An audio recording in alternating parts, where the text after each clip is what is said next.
Today, we have a very special episode discussing multidisciplinary approach to treatment of spinal tumors with doctors Mark Amsbaugh and doctors Lador.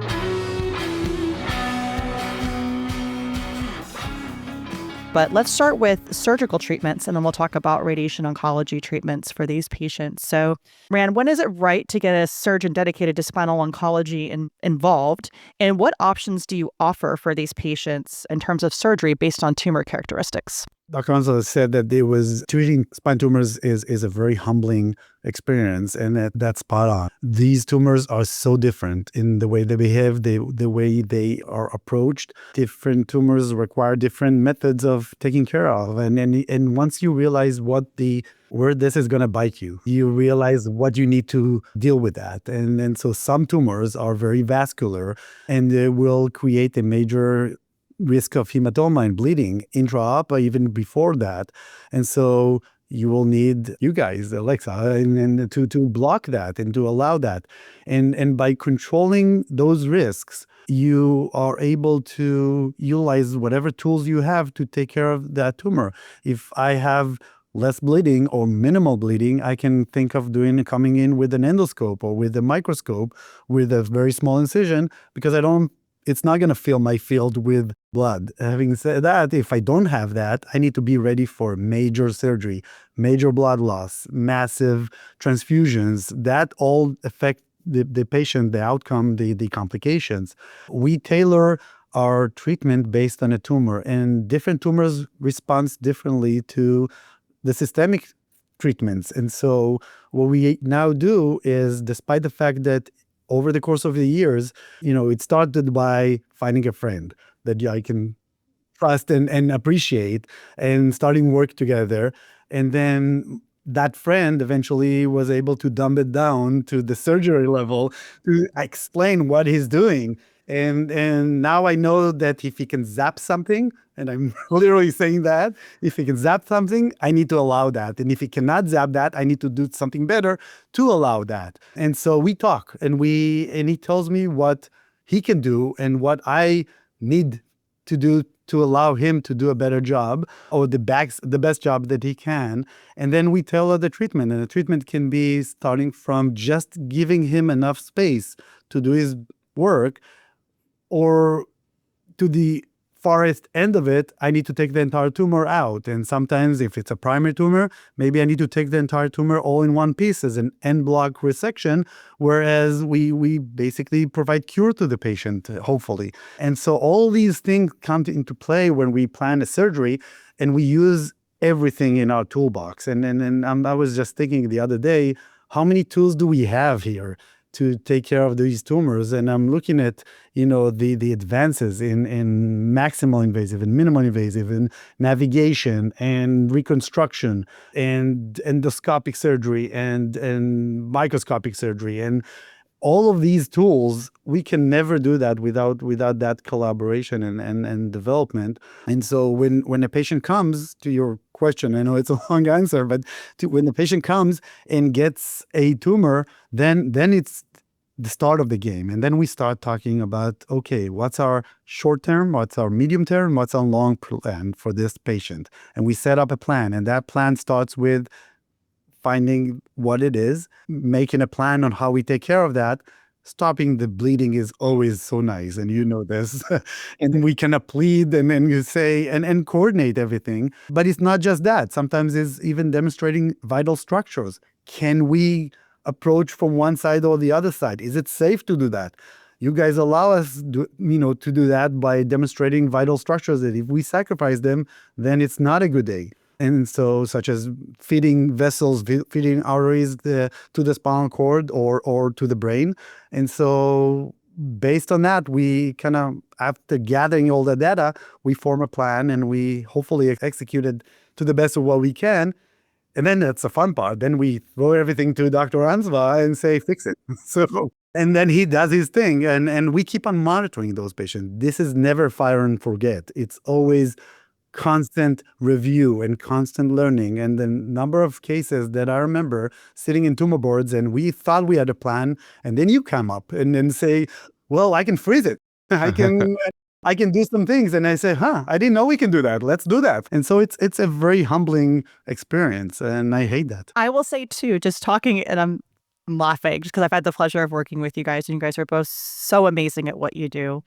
And I set up this talk and like, let's talk about surgical. Let's talk about rad onc. And I loved how you're like, well, I can't really separate these because they're so intertwined. And that's so important. I mean, I think I've learned so much from you guys. I mean, sure, I can cryo and freeze and embolize, but the fact that I don't even think it really clicked to me that my preoperative angiography also shows you so much before surgery. So you can do that. And even the thought too of you may not need to get everything out, but you can get enough out because, and I'll let Mark talk about this, it affects his radiation dose and how you can do surgery and radiation together to get the best outcome for the patient and how intertwined all of these approaches really are.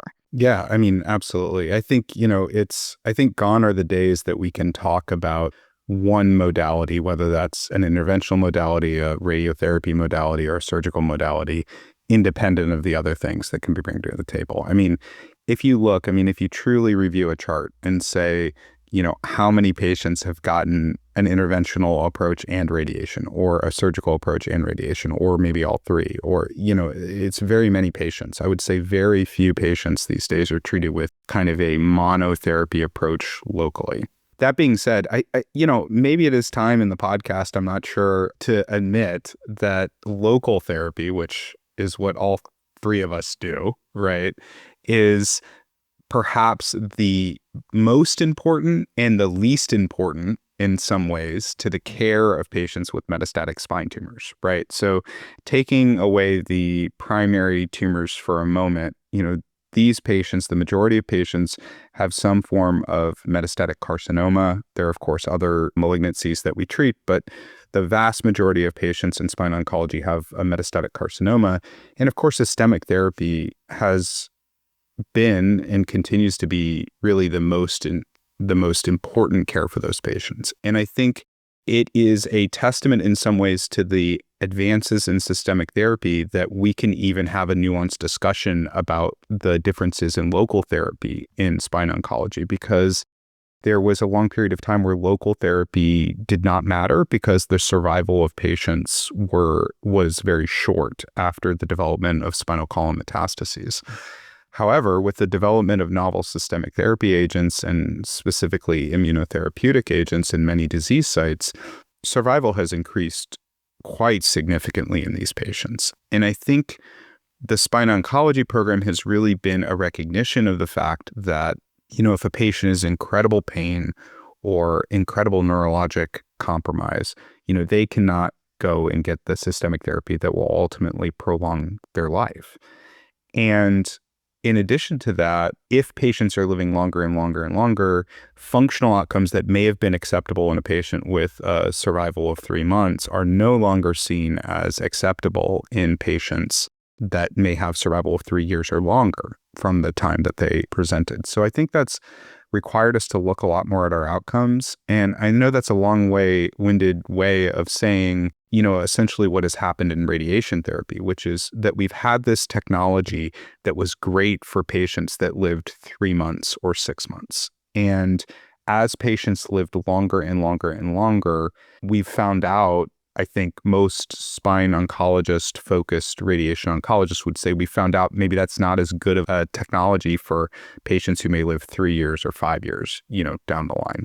So we've gone from a relatively straightforward treatment of conventional palliative external beam radiation therapy, which is safe to deliver to very large segments of the spine in very sick patients, to more of a nuanced approach with stereotactic radiosurgical techniques, which I think has necessitated a higher understanding of interventional techniques and surgical techniques, because there are problems that just can't be solved with stereotactic radiosurgery that need either interventional techniques such as vertebral augmentation or ablation, or surgical techniques such as stabilization or tumoral resection or vertebral column support. And that's really caused us as radiation oncologists to start thinking about how to stratify these patients between techniques. And I think although systemic therapy does not often play a role in the local treatment that we give, it is very important to understand the patient's options from a systemic therapy, because that may indicate how aggressive or not aggressive we need to be, how, if we're going to go for surgical techniques that may delay the care systemic therapy for some period of time, how necessary is it to undergo those techniques? And I think we've had a great time working with our medical oncologists as well that partner with the program to better understand what they have to give.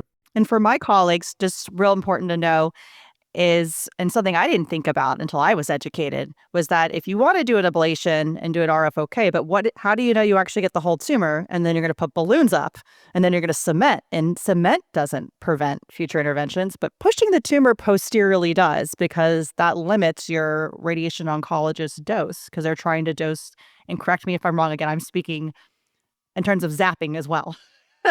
You can't zap as close to the spinal column, correct? So you have to grade your what you do, and we could potentially take a treatment off the table by not involving radiation oncologists sooner. Yeah, I think one easy way to kind of think about at least radiosurgery is, conventional in the era of the 1970s, conventional radiotherapy techniques were given using a beam arrangement that was usually a single posterior beam or potentially a posterior beam and an anterior beam, meaning that everything in, perhaps a several centimeter wide segment would be treated to the same dose throughout the body. So those doses were developed as safe to both the spinal cord and the bowel and the GI luminal structures. So because those structures could not necessarily be avoided in the delivery of radiotherapy, the doses were overall lowered, and a technique of fractionation allowing for normal tissue repair was taken. And this was the standard of radiation, and even the standard today. We use this technique very often in the treatment of patients. But as we've sought to escalate the biologic effective dose of the radiation treatment to provide perhaps better local control and perhaps better pain control, and in some initial studies, perhaps that local control leads to better survival of these patients, we've had to escalate the dose past what is commonly known as the spinal cord and GI luminal structure tolerance. So the only way that we can successfully go to a higher biologic effective dose while treating the same area is to avoid the GI luminal structures in spinal cord. So modern radiation techniques have improved to allow us to have very, very sharp dose gradients, meaning that the dose can fall off very rapidly over the course of several millimeters between a very high dose region and get the dose down safe enough to those structures such as the esophagus, the bowel, or the spinal cord. The closer that target, the closer the area at risk is to those structures, the more challenging our job is to effectively give the minimum dose that we know has a likelihood to control the tumor and not exceed the maximum dose that would lead to an unacceptable risk of toxicity to the spinal cord or to a GI luminal structure such as the esophagus. So it has become a game of geography, and a couple millimeters makes a big difference in our world. So exactly what you're saying, if we have an area that is 4 millimeters away, but then a procedure has caused the area at risk to become 1 millimeter away or even abutting a structure, that may not seem like much. We're talking about 3 millimeters, 4 millimeters, but that could dramatically change the options that we could potentially offer a patient. And so it is important to kind of understand what is the overall treatment approach? How can we make that better? How can we make that worse? And let's, kind of address that as a multidisciplinary team. In line with that, we have changed so much over the years by avoiding procedures that may affect the future or the need for radiation, but also changing our procedures to allow a better visualization, a better ability to create or provide those radiation. And it's almost like a tennis table going back and forth. So radiation was at first very conventional and very unidirectional.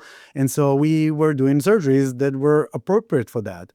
all of a sudden, Dr. Amsbaugh and his colleagues developed this fancy technique, and now they're ablating everything and they can kill the tumor.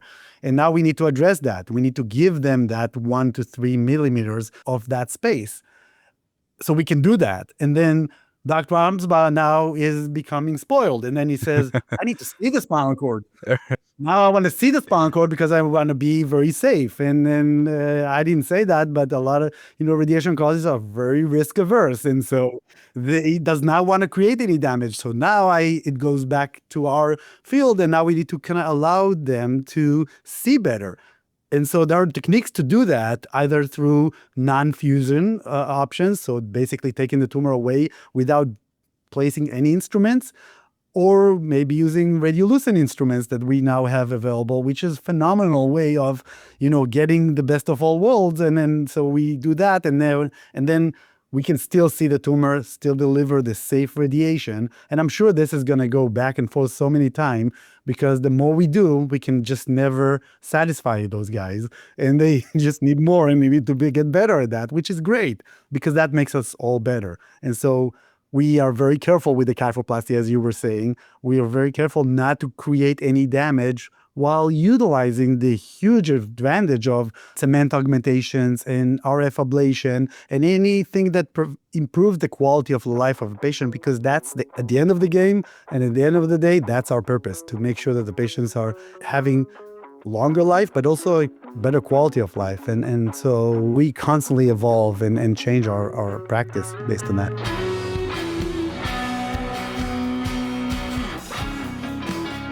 Thank you so much for listening.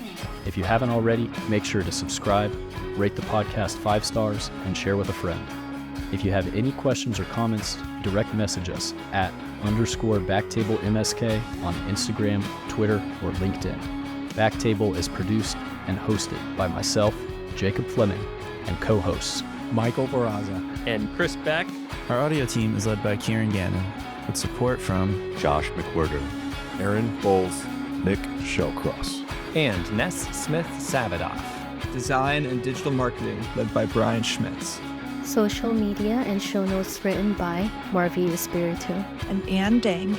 Administrative support provided by Jimroy Kennebrew. Thanks again, and see you next time.